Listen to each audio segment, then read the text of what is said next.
Hello students, welcome again. तो आप देख पा रहे हैं आज का जो हमारा चैप्टर है वो है सॉलिड स्टेट।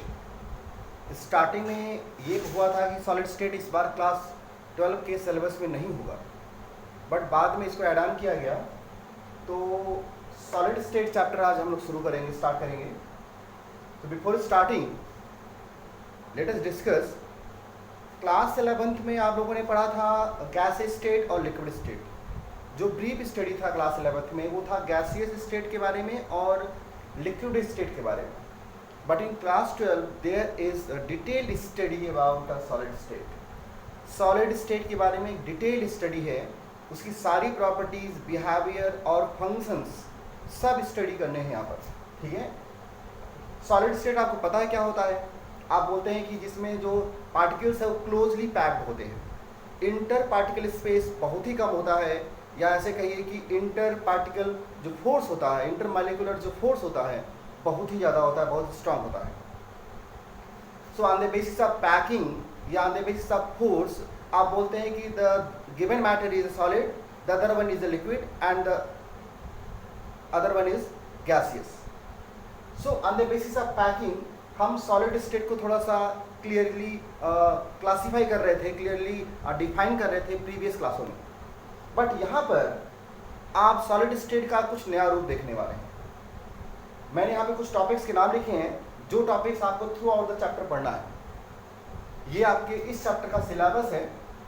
हमें सबसे पहले पढ़ना है क्लासिफिकेशंस। सॉलिड स्टेट के क्लासिफिकेशन का मतलब कि on the basis of force हम सॉलिड स्टेट को कैसे क्लासीफाई करते हैं, on the basis of structure हम कैसे क्लासीफाई करते हैं, on the basis of particles हम कैसे क्लासीफाई करते हैं। कई तरह की क्लासिफिकेशन है, अब बहुत ही मज़ेदार भी है ये। सो क्लासिफिकेशन में all kinds of classification that can classify the given solid state. Then after हम बात करेंगे लैटिसेस एंड यूनिट सेल की, मतलब वो स्ट्रक्चर, वो 3 dimensional structure that really define the crystalline solid. ये वर्ड आप लोगों ने सुना हुआ, याद करिए क्लास 10th में क्रिस्टलाइन, है ना। आपको याद आ रहा होगा कि डायमंड और ग्रेफाइट क्रिस्टलाइन सॉलिड्स होते हैं, तो हम लोगों ने वहाँ पे इसके बारे में स्टडी किया हुआ है। लैटिसेस एंड यूनिट सेल, तो इसमें आपको रियली पता चलेगा कि जो सॉलिड स्टेट रियली बनता है, जो क्रिस्टलाइन सॉलिड स्टेट रियली बनता है, वो दूसरे कौन से स्ट्रक्चरों से बना होता है। उसके जो स्मॉलर यूनिट है, जो स्मॉलर स्ट्रक्चर है, उसको क्या बोलते हैं, उसके डायमेंशंस क्या होते हैं, उसमें number of particles, number of atoms कैसे निकालते हैं, उसकी पैकिंग कैसे होती है, और उस पर कैलकुलेशंस जो है डायमेंशंस के वो कैसे होते हैं। तो हम जब क्लासिफिकेशन करेंगे तो उसके बाद हम लोग उसके बाद पूरे चैप्टर में हम बात करेंगे क्रिस्टलाइन सॉलिड की। जो 2 तरह का सॉलिड है जो मैं डिस्कस करूंगा, उसमें सिर्फ क्रिस्टलाइन सॉलिड के बारे में लोग डिस्कस करेंगे। उसके स्मॉलर स्ट्रक्चर, स्मॉलर यूनिट, उसमें नंबर ऑफ पार्टिकल्स या नंबर ऑफ एटम्स कैसे कैलकुलेट करते हैं, उसकी पैकिंग कैसे होती है, उसके डायमेंशन का कैलकुलेशन कैसे होता है, मतलब डायमेंशन निकालना, रेडियस निकालना, डेंसिटी निकालना, इफिशिएंसी निकालना, ये सारे कैलकुलेशंस यहाँ पे करेंगे हम लोग। उसके बाद इस चैप्टर का बड़ा ही इंटरेस्टिंग टॉपिक शुरू होगा, इम्परफेक्शन इन सॉलिड्स। सॉलिड में जो इम्परफेक्शंस होते हैं, जो इम्प्योरिटीज आती है, इम्प्योरिटी की वजह से जिससे कि उसकी प्रॉपर्टीज वेरी कर जाती है। तो प्रॉपर्टी वेरी कैसे करती है, इम्परफेक्शंस कैसे आता है और क्यों आता है, कितने तरह का होता है, वो डिटेल स्टडी हम लोग क्या करेंगे इस चैप्टर में। और सॉलिड स्टेट की इलेक्ट्रिक और मैग्नेटिक प्रॉपर्टी की स्टडी भी करेंगे। तो कुल मिला के मेरे पास 5 टॉपिक है, बट ये चैप्टर काफ़ी लेंदी है, टॉपिक के हिसाब से मत देखिए। इसके अंदर के जो सब टॉपिक्स हैं वो रियली बहुत ही ज़्यादा हैं। क्लासिफिकेशन से मैं 1 बाय 1 शुरू करूंगा, लेकिन उसके पहले आपको मैं याद दिलाऊं कि जब गैस के बारे में आप बात करते थे, जब आप बात करते थे लिक्विड के बारे में, और आप बात करने वाले हैं सॉलिड के बारे में, तो गैसियस में और लिक्विड्स में जो बेसिक था, जो रियल में जो उसे क्लासीफाई करता था, वो था उसका फोर्स। आपको याद आ रहा होगा, हम on the basis of force, हम on the basis of particle structure और उनके बीच का जो फोर्स ऑफ अट्रैक्शन था के बेसिस पर गैस को और लिक्विड्स को और सॉलिड को क्लासीफाई करते थे। यहाँ पर भी हम लोग वही करने वाले हैं। हम क्लासिफिकेशन के लिए हम लोग वही तरीका अपनाने वाले हैं, ठीक है। हम फोर्स के बेसिस पर क्लासीफाई करेंगे। सबसे पहले मैं क्लासीफाई करने के लिए मैं चुनूंगा फोर्स को ही, ठीक है। अब मेरे पास फोर्स के बेसिस पर क्लासीफाई करने के लिए कई तरीके हैं, ठीक है। पहला कि मैं वान डेर वाल फोर्स के बेसिस पर क्लासीफाई करूं, ये नाम आपने सुना होगा। On the basis of which force? One der Waals force. मैं क्लासीफाई करूं on the basis of electrostatic force, electrostatic force. मैं क्लासीफाई करूंगा on the basis of metallic force, और एक तरीके से और कॉलेज क्लासीफाई हो सकता है कोवलेंट बॉन्ड, ये भी एक तरह का फोर्स होता है। So on the basis of these 4 different kinds of forces, we really classify the solid into 4 category. The solids into 4 category. Carefully सुनिए मेरी बात को। 4 अलग अलग फोर्स के बेसिस पर हम सॉलिड स्टेट को क्लासीफाई करते हैं 4 तरीके से, 4 तरीके से। लेकिन इन फोर्स के बारे में स्टडी करेंगे उसके पहले एक चीज मैं आपको और बता दूं। जब पार्टिकल अरेंज होते हैं, जब पार्टिकल्स क्लोजली पैक्ड होते हैं, तो 2 तरीके से क्लोजली पैक्ड होते हैं। पहला कि पार्टिकल का जो अरेंजमेंट है वो रेगुलर होता हो, पार्टिकल्स का जो अरेंजमेंट है वो रेगुलर होता हो।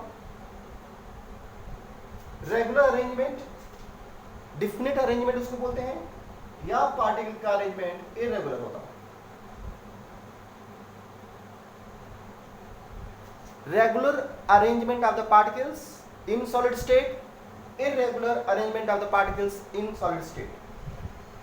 कहने का मेरा मतलब है, जब आप क्लासरूम में बैठते हैं अपने, तो आप देखते हैं कि जो वहाँ पे बेंचेस हैं, जो बैठने का तरीका है वो बहुत ही डिसिप्लिन में है, बहुत ही रेगुलर अरेंजमेंट है ना। हर बेंच के पीछे एक बेंच लगता जाता है और आप उसमें आराम से बैठते जाते हैं।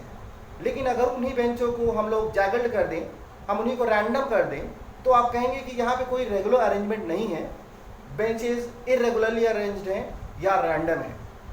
तो क्लासिफिकेशन का मतलब ये हुआ, जब किसी चीज़ को, किसी पार्टिकल को, कोई मटेरियल को, कोई किसी वस्तु को हम एक तरीके से, एक सलीके से, या कहिए एक डिसिप्लिन में, एक डिफिनेट तरीके से अरेंज करते हैं, तो हम उन्हें बोलते हैं, एक्चुअली क्या बोलते हैं? क्रिस्टलाइन। ये जो क्रिस्टलाइन वर्ड है, इसका मतलब है रेगुलर अरेंजमेंट। तो सॉलिड स्टेट को on the basis of arrangement हम 2 तरीके से क्लासीफाई करते हैं, रेगुलर या डिफिनिट अरेंजमेंट, इरेगुलर और इनडेफिनिट अरेंजमेंट या रैंडम अरेंजमेंट, ठीक है। और इसको बोलते हैं क्रिस्टलाइन और इसको बोलते हैं एमॉर्फस। 2 अलग अलग वर्ड है, मैं आपको इसको दिखाऊंगा भी। रेगुलर मतलब कि क्रिस्टलाइन,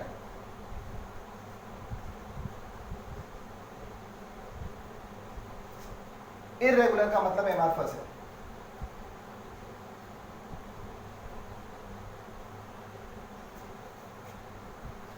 इस अरेंजमेंट के नाम भी हैं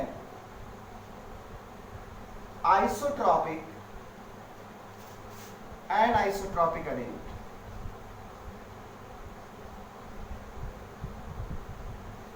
थोड़ा वर्ड में क्या बोली देखिएगा, बहुत सारे तरह के इसमें टर्म्स है, टर्मिनोलॉजी है। रेगुलर या डेफिनेट अरेंजमेंट को हम बोलते हैं क्रिस्टलाइन सॉलिड, और उस अरेंजमेंट का नाम है, जिस अरेंजमेंट में होता है उसको बोलते हैं एनआइसोट्रॉपिक अरेंजमेंट। मैं अरेंजमेंट करके दिखाऊंगा अभी आपको। इरेगुलर या को बोलते हैं एमॉर्फस सॉलिड्स। अगर अरेंजमेंट इरेगुलर है तो हम उसे बोलते हैं एमॉर्फस सॉलिड्स, और ऐसे अरेंजमेंट को बोलते हैं आइसोट्रॉपिक अरेंजमेंट। ऐसे अरेंजमेंट को बोलते हैं हम लोग आइसोट्रॉपिक अरेंजमेंट।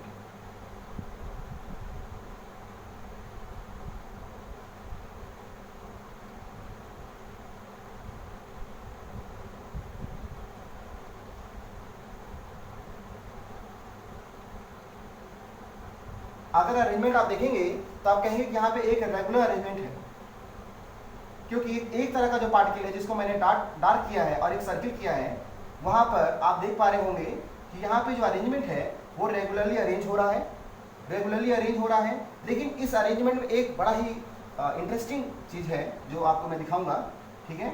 उस इंटरेस्टिंग चीज़ को भी हम लोग देखेंगे। उसके पहले मैं आपको थोड़ा सा बता दूं एनआइसोट्रॉपिक का एक्चुअली मतलब क्या होता है। इस वर्ड का एक अपना सेंस है और बड़ा ही इंटरेस्टिंग सेंस है एनआइसोट्रॉपिक।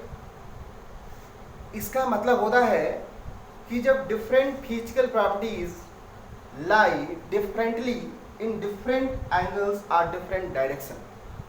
मतलब हम जब डायरेक्शन में चलते हैं, ठीक है, जैसे मान लीजिए ये पैरेलल डायमेंशन है और ये है डायगोनल डायमेंशन। पैरेलल और डायगोनल डायमेंशन में दो डिफरेंसेस हैं।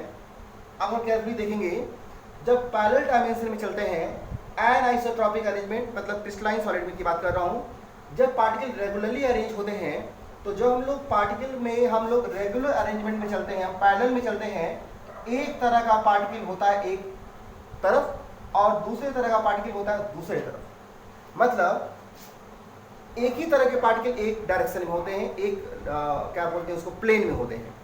एक प्लेन में और एक डायरेक्शन में एक तरह के पार्टिकल होते हैं।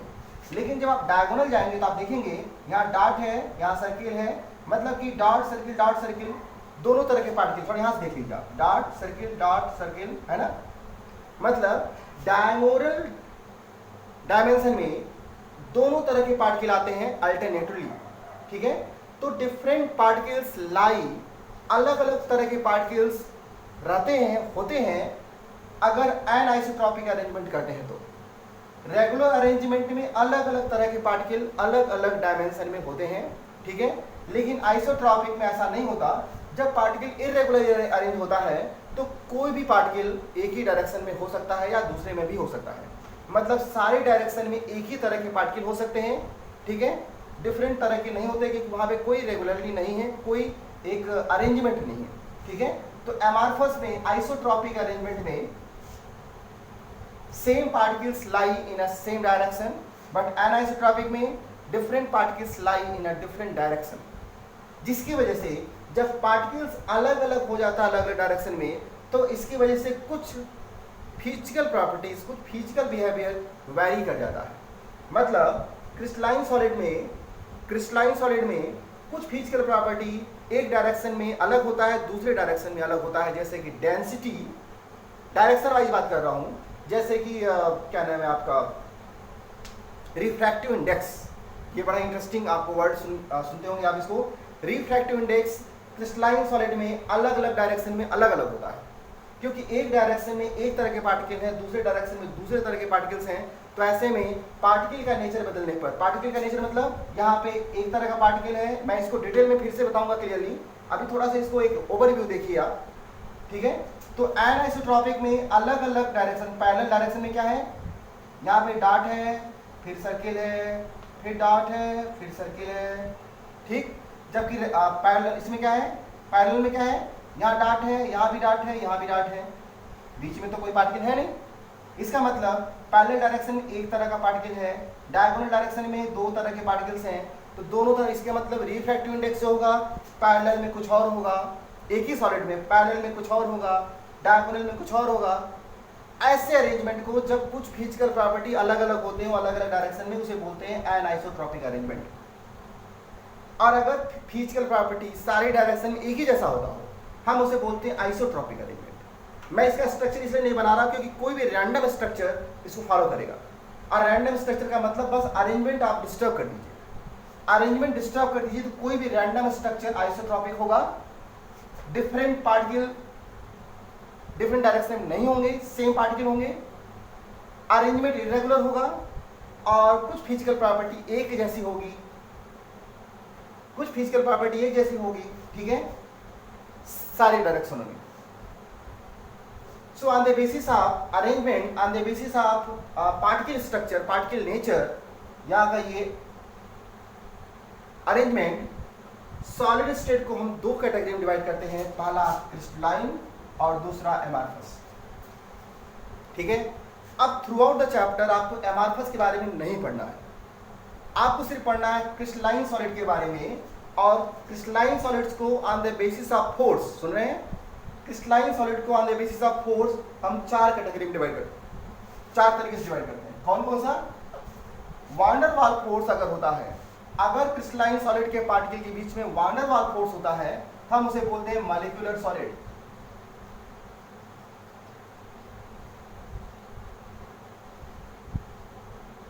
हम उसे बोलते हैं मॉलिक्यूलर सॉलिड। मतलब वान डेर वाल फोर्स अगर पार्टिकल के बीच में है, ध्यान सुनिएगा, क्रिस्टलाइन सॉलिड में रेगुलर अरेंजमेंट होता है, एंड आइसोट्रॉपिक अरेंजमेंट का नाम है, और उसमें अगर फोर्स ऑफ अट्रैक्शन, पार्टिकल के बीच का फोर्स ऑफ अट्रैक्शन अगर वान डेर वाल है, तो हम उन्हें बोलते हैं मॉलिक्यूलर सॉलिड। क्या बोलते हैं? Molecular solid. जैसे कि ड्राई आइस आपने नाम सुना हुआ है, कार्बन डाइऑक्साइड, ठीक है। इलेक्ट्रोस्टैटिक फोर्स ऑफ अट्रैक्शन अगर होता है, अगर पार्टिकल के बीच में इलेक्ट्रोस्टैटिक फोर्स ऑफ अट्रैक्शन होता है, हम उसे बोलते हैं आयनिक सॉलिड। हम उसे बोलते हैं आयनिक सॉलिड। कोई भी आयनिक सॉलिड के बीच में आयंस होते हैं पार्टिकल, और आयंस के बीच में फोर्स ऑफ अट्रैक्शन कौन सा लगता है? इलेक्ट्रोस्टैटिक। मेटालिक फोर्स का मतलब ऑल मेटल्स, कोई भी मेटल ले लीजिए, अगर force of attraction metallic force है, अगर फोर्स ऑफ अट्रैक्शन मेटालिक है, इसका मतलब कि वहां पे पार्टिकल क्या है? मेटल है, पार्टिकल्स मेटल है, तो ऐसे में मेटालिक फोर्स ऑफ अट्रैक्शन होगा, और सॉलिड का नाम क्या होगा? Metallic solid. Example all metals, तो सॉलिड का नाम हुआ metallic solid. Covalent solid, covalent bond का मतलब अगर यहाँ पर force of attraction covalent bond है, तो सॉलिड का नाम होगा कोवैलेंट सॉलिड। तो आप देख पा रहे हैं, on the basis of force of attraction हम क्रिस्टलाइन सॉलिड को 4 तरीके से डिवाइड करते हैं। वान डेर वाल फोर्स है तो मॉलिक्यूलर सॉलिड होगा, इलेक्ट्रोस्टैटिक है तो आयनिक सॉलिड होगा, मेटालिक फोर्स है तो मेटालिक होगा, मेटालिक सॉलिड, कोवैलेंट बॉन्ड है तो कोवैलेंट सॉलिड होगा। कोवैलेंट सॉलिड का मतलब जैसे कि डायमंड, जैसे कि डायमंड। मेटालिक सॉलिड का मतलब जैसे कि सारे मेटल्स। आयनिक सॉलिड का मतलब जैसे कि मान लीजिए NaCl है, सारे तरह के आयनिक कंपाउंड्स। तो ये 4 तरीके से हम डिवाइड करते हैं, क्लासिफाई करते हैं क्रिस्टलाइन सॉलिड्स को, ठीक है। क्रिस्टलाइन सॉलिड को 4 तरीके से क्लासिफाई करते हैं। उसके बाद हम लोग चलते हैं कि क्लासिफिकेशन का और कौन सा तरीका हो सकता है, ठीक है। बट मैं चाह रहा था कि क्लासिफिकेशन में आज के लेक्चर में, चूंकि इंट्रोडक्टरी लेक्चर है ये, आप पहले इन्हीं चारों सॉलिड को सच में सही तरीके से पढ़िए। मैं आपको बता दूं, ये जो 4 में क्लासिफाई किया हूं, असल में ये डिटेल में है। वान डेर वाल, इलेक्ट्रोस्टैटिक, मेटालिक, ये सब डिटेल में है, क्योंकि वान डेर वाल भी कई तरह का होता है। आपको मैंने क्लास 11 में पढ़ाया है कि वान डेर वाल भी कई तरह का होता है, वान डेर वाल भी कई तरह का होता है। हाँ, आप बोलते हैं उसमें लंडन फोर्स है वान डेर वाल में, या डिस्पर्सन फोर्स है, आप बोलते हैं डाइपोल डाइपोल इंटरेक्शन है, आप बोलते हैं डाइपोल इंड्यूस्ड डाइपोल इंटरेक्शन है, आप बोलते हैं हाइड्रोजन बॉन्डिंग। तो जो 4 तरह का आपने फोर्स पढ़ा हुआ है, लंडन या डिस्पर्सन फोर्स वान डेर वाल का, तो इसका मतलब मॉलिक्यूलर सॉलिड भी 4 तरीके से क्लासिफाई होगा। अगर मॉलिक्यूलर सॉलिड में वान डेर वाल फोर्स हो, वान डेर वाल फोर्स है, तो उसमें कौन सा वाला वान डेर वाल है? डिस्पर्सन है कि डाइपोल डाइपोल है कि इंड्यूस्ड डाइपोल है कि हाइड्रोजन बॉन्डिंग है। तो इस 4 तरह के फोर्स के बेसिस पर आप मॉलिक्यूलर सॉलिड को क्लासिफाई करेंगे, ठीक है। इलेक्ट्रोस्टैटिक में आयनिक, सारे के सारे आयनिक होते हैं, सबके सब इलेक्ट्रोस्टैटिक लगेगा, वहां पे तो कोई प्रॉब्लम नहीं आएगी। मेटालिक में, कोवैलेंट में, दूसरी जो बात हमको इस पर स्टडी करनी होती है कि अगर ये फोर्स ऑफ अट्रैक्शन अलग अलग है, पार्टिकल के बीच का फोर्स ऑफ अट्रैक्शन अलग अलग है, तो इसका मतलब ये हुआ कि यहाँ पर जो सॉलिड होगा उनका स्ट्रेंथ, उनकी बिहेवियर, उनका नेचर भी अलग अलग होगा। Van der Waals force weak force होता है, उसका नेचर अलग होगा, सॉलिड अलग होगा, सॉलिड का स्ट्रेंथ अलग होगा, उसके मेल्टिंग पॉइंट अलग होगी, उसकी बॉइलिंग पॉइंट अलग होगी, उसकी डेंसिटी अलग होगी। आयनिक सॉलिड का फोर्स ऑफ अट्रैक्शन थोड़ा उससे स्ट्रांग होता है, तो उसकी मेल्टिंग, बॉइलिंग पॉइंट, डेंसिटी अलग होगी, स्ट्रेंथ अलग होगा। मेटालिक सॉलिड का मेटालिक फोर्स ऑफ अट्रैक्शन काफ़ी स्ट्रांग होता है। कोवैलेंट बॉन्ड काफ़ी स्ट्रांग होते हैं। तो इस तरीके से on the basis of strength of forces, we can really tell about There's different 4 types of solids having a different nature, different behavior, different compositions, different density, different melting point, different boiling points, and so many more things. So in this lecture we basically focus on the 2 topics. हम 2 topic focus कर रहे हैं और ये 2 topic आप study करेंगे पहले, फिर इसके बाद हम लोग आगे बढ़ेंगे।